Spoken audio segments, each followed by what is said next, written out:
How to fix automatic brightness increase for Instagram on iPhone. Hey everyone, welcome back to the channel. But if you're new here, don't forget to hit the subscribe button.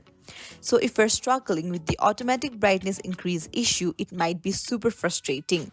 So today I'll help you out.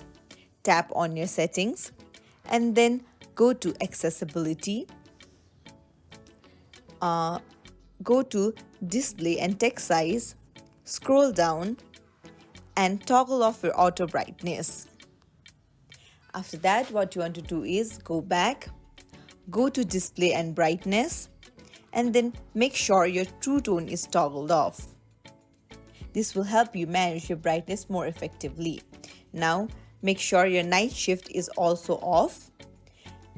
If this doesn't work, what you can do is swipe down your notification bar, and on there you see power button. Tap on it and you can slide off your phone so that it will shut down and restart and fix the issue. Another option is to go on your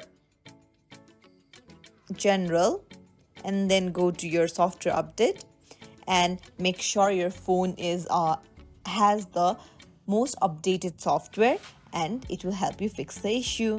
That's it. If you found this tutorial helpful, don't forget to like and subscribe to our channel for more tips and tricks. Thanks for watching. I'll see you in the next video.